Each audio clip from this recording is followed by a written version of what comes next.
Hi. நிஃப்டியில் last week வந்து ஒரு பெரிய மூமெண்ட் இல்லை, ஆனால் ஒரு வியாழக்கிழமை மட்டும் ஒரு நல்ல ரேஞ்ச் பவுண்ட் மூவ் இருந்தது. அதாவது நல்ல ஒரு 150 பாயிண்ட் கேப் அப்பில் ஓப்பன் ஆகிட்டு அங்கேருந்து ஒரு 300 பாயிண்ட் செல்லிங் ஆகிட்டு அப்புறம் ஒரு 250 பாயிண்ட் ரெக்கவரி ஆகி க்ளோஸ் ஆகிடுச்சு. ஸோ அடுத்து ஃப்ரைடேலாம் வந்து மூமெண்ட்டே இல்லை. ஓகேங்களா. ஸோ வீக்லியாக பார்க்கும்போதும் ஒரு சின்ன கேண்டில் தான் வந்து பிரிண்ட் ஆகிருக்குது. ஸோ நெக்ஸ்ட்டு வீக்குக்கு எந்த மாதிரி இருக்கலாம் அப்படின்னு பார்க்கும்போது, ஃபஸ்ட்டு நம்ம இந்த ரெசிஸ்டன்ஸ் லெவல் சொல்லியிருந்தோம். இந்த ரெசிஸ்டன்ஸ் லெவலை இது வரைக்கும் பிரேக் பண்ணலை. ஸோ ஒரு வீக்லி கேண்டில் வந்து ஸ்ட்ராங்காக பிரேக் டவுன் ஆச்சு. அதுக்கப்புறமா 3 வீக்காக வந்து இந்த ரெசிஸ்டன்ஸ் லெவலை இன்னும் கிராஸ் பண்ண முடியல. ஓகேங்களா. ஸோ ஃபஸ்ட்டு நமக்கு இப்போது நெக்ஸ்ட்டு வீக்குக்கு பார்த்திங்கன்னா 22,700 அப்படின்றது வந்து மேக்ஸிமம் ரெசிஸ்டன்ஸாக இருக்கும். எப்படி நம்ம லாஸ்ட் வீக் வந்து 22,600 லெவல் சொல்லியிருந்தோமோ, ஸோ அதே மாதிரி 22,700 வந்து ஒரு ஸ்ட்ராங் ரெசிஸ்டன்ஸாக இருக்கும். ஸோ அதுக்கு முன்னாடி நமக்கு இந்த ப்ரீவியஸ் ஹைலாம் ஆக்ட் ஆகும். ஓகேங்களா. ஸோ இப்போது இந்த ட்ரெண்டு போகுதில்ல, இந்த ட்ரெண்டை வந்து பிரேக் பண்ணணும். பிரேக் பண்ணால் தான் வந்து நமக்கு அந்த 23,100லேருந்து 200 வரைக்கும் மூவ் ஆகிறதுக்கான பாசிபிலிட்டிஸ் இருக்குது. ஸோ அப்சைடில் நமக்கு இந்த 22,700 இந்த வீக் வந்து பிரேக் பண்ணணும். ஓகேங்களா. இல்லை மேபி டே கேண்டில் 22,700க்கு மேலே க்ளோஸ் ஆச்சு அப்படின்னா அப்சைடு ஃபோக்கஸ் பண்ணுங்கள். 22,100 200 வரைக்கும் நம்ம டார்கெட் வச்சுக்கலாம். ஓகேங்களா. அந்த மொமெண்டம் வந்து நல்லா இருந்துச்சுன்னா. ஸோ டவுன் சைடு பார்க்கும்போது நமக்கு இந்த வீக்கோட லோ தான் வந்து சப்போர்ட் 22,300. இந்த 22,300 பிரேக் பண்ணிச்சுனாலே நெக்ஸ்ட்டு சைக்காலஜிக்கல் சப்போர்ட் வந்து 22ல் இருக்குது. ஆனால் அதுக்கு முன்னாடி நமக்கு இந்த 21,950 அப்படின்றது தான் ஆக்ட் ஆகும். ஸோ அதுதான் வந்து இந்த ரேஞ்ச் வரைக்கும் நமக்கு சப்போர்ட் ஆக்ட் ஆகிருக்கு. கிட்டத்தட்ட நமக்கு பிப்ரவரியிலேருந்தே அந்த 21,950 தான் சப்போர்ட்டாக ஆக்ட் ஆகிருக்கு. ஸோ 21,950க்கு கீழே ஒரு வீக்லி கேண்டில் க்ளோஸ் ஆச்சுனாலே ஃபாஸ்ட்டாக செல்லிங் வரும். ஏன் அப்படின்னா இங்கே வந்து பார்த்திங்கன்னா ஒரு ஹெட் அண்ட் ஷோல்டர் பேட்டர்ன் தெரியுது. ஸோ இது வந்து லெஃப்ட் ஷோல்ட்ரு, இந்த இடம் ஹெட்டு. ஸோ ப்ராபலாக இங்கே வந்து ரைட் ஷோல்டராக இருக்கும். ஸோ இங்கேருந்து திரும்பிச்சு அப்படின்னா இந்த இடத்துல வந்து நெக்லைன் வரும். ஸோ அதை நான் ஒரே வீக்கில் செல்லிங் வரும்னு எக்ஸ்பெக்ட் பண்ண முடியாது. ஸோ அந்த லெவல் வந்து நான் நெக்ஸ்ட் வீக்கு டவுன் ஆச்சுன்னா நான் வந்து அப்டேட் பண்ணுறேன். ஸோ எக்ஸ்ட்ரீம் சப்போர்ட்டாக நமக்கு 21,500 லெவல் தான் இருக்கும். ஓகேங்களா. ஸோ டே கேண்டில் பார்க்கும்போது இந்த இடத்துல வந்து ஒரு ஹேங்கிங் மேன் நமக்கு அந்த ஒரு 150 பாயிண்ட் கேப் அப் ஆச்சுல்ல. ஸோ அந்த இடத்துல வந்து ஒரு ஹேங்கிங் மேன் கேண்டில் வந்து போட்டிருக்குது. தெரியுதுங்களா. இதுதான் வந்து நம்ம அந்த ரெசிஸ்டன்ஸு ஒரே நாள் வந்து நல்லா அக்ரெசிவாக பிரேக் பண்ணாங்க. அகைன் அந்த ட்ரெண்டுக்குள்ளே போக முடியல. ஓகேங்களா. அந்த இடம் வந்து ரெசிஸ்டன்ஸாகவே தான் ஆக்ட் ஆகிட்டு இருக்குது. ப்ளஸ் இங்கனக்குள்ளே ஒரு ஷார்ட் டேர்ம் சப்போர்ட் இருந்துச்சு. ஸோ அதை வந்து பிரேக் பண்ணிவிட்டு அகைன் வந்து க்ளோசிங் உள்ளே வந்தாலும் அடுத்த நாள் வந்து அது கீழே ஓப்பன் க்ளோஸ் வந்திருக்குது. பட் ஒரு பாசிட்டிவ் கேண்டிலாக வந்திருக்குது. அது ஒரு பெரிய மூமெண்ட்டும் இல்லை. நேற்று ஃப்ரைடே பார்த்திங்கன்னா ஒரு பெரிய மூமெண்ட் இல்லாத கேண்டில் தான் அது. ஸோ இந்த ட்ரெண்டுக்கு மேலே இப்போ மேபி மண்டேக்கு பார்க்குறீங்கன்னு வச்சுக்கோங்களேன்.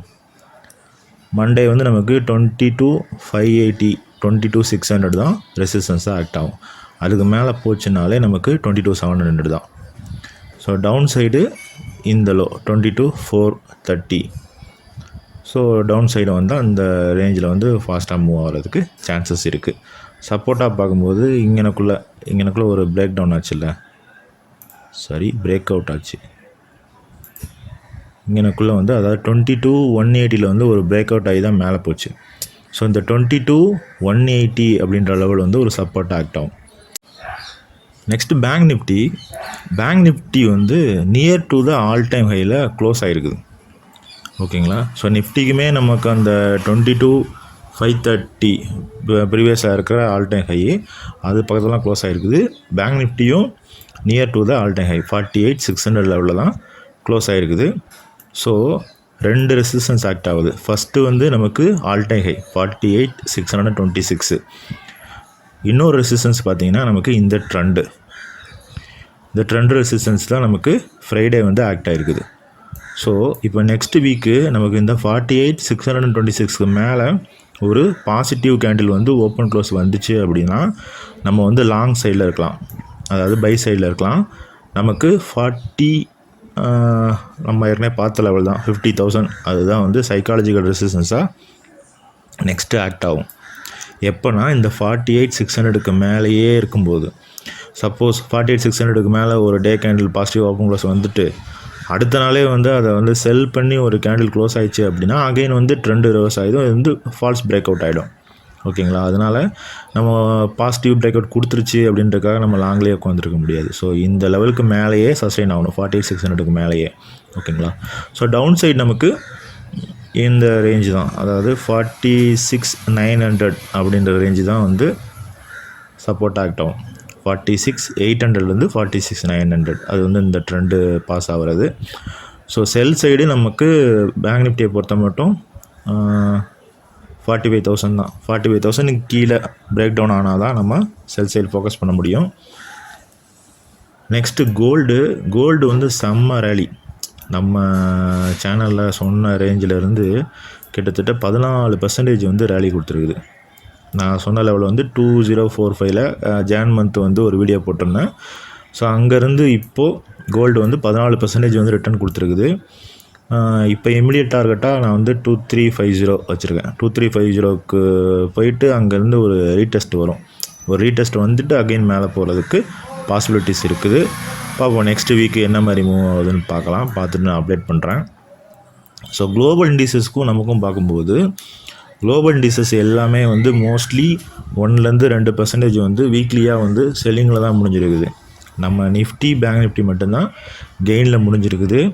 ஸோ அது புல்லிஷ் ஸ்ட்ரென்த்து இல்லை மார்க்கெட்டை ஹோல்டு பண்ணுறாங்க அப்படின்ற மாதிரி தான் நம்ம எடுத்துக்க முடியும்.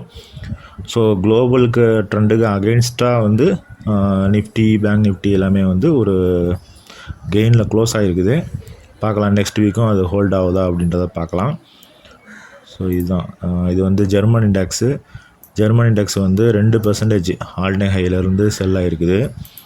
அதேமாதிரி நாஸ்டாக் வந்து 1.8% வந்து செல் ஆகிருக்குது. அப்புறம் டவ் ஜோன்ஸும் 2% வந்து ஆல் டைம் ஹையிலேருந்து செல்லிங் ஆகிருக்குது. நம்ம நிஃப்டி பேங்க் நிஃப்டி மட்டும்தான் near to the all time ஹையில் வந்து க்ளோஸ் ஆகிருக்குது. ஸோ எப்போ வேணால் இது வந்து குளோபல் இண்டிசஸ் கூட அலைன் ஆகலாம். ஒன்று குளோபல் இண்டிசஸ் ரெக்கவரி ஆகணும், அப்படி இல்லைனா நிஃப்டி பேங்க் நிஃப்டியும் குளோபல் இண்டிசஸ்க்கு ஈக்குவலாக அலைன் ஆச்சு அப்படின்னா கொஞ்சம் செல்லிங் வரும். ஸோ கேர்ஃபுல்லாக இருங்க. அந்த லெவல்ஸ் பார்த்துக்கோங்க, upside downside level, அதை பேஸ் பண்ணி ட்ரேட் பண்ணுங்கள். லாங் டேர்ம் இன்வெஸ்டர் வந்து இங்கே பை பண்ண முடியாது. ஒரு கரெக்ஷன் வரும், கரெக்ஷன் வந்ததுக்கப்புறம் தான் லாங் டேர்ம் இன்வெஸ்டர்ஸ் பை பண்ணுறது நல்லாயிருக்கும். ஸோ ஸ்விங் ட்ரேடர்ஸ் யூஸ் பண்ணிக்கலாம். தேங்க்யூ.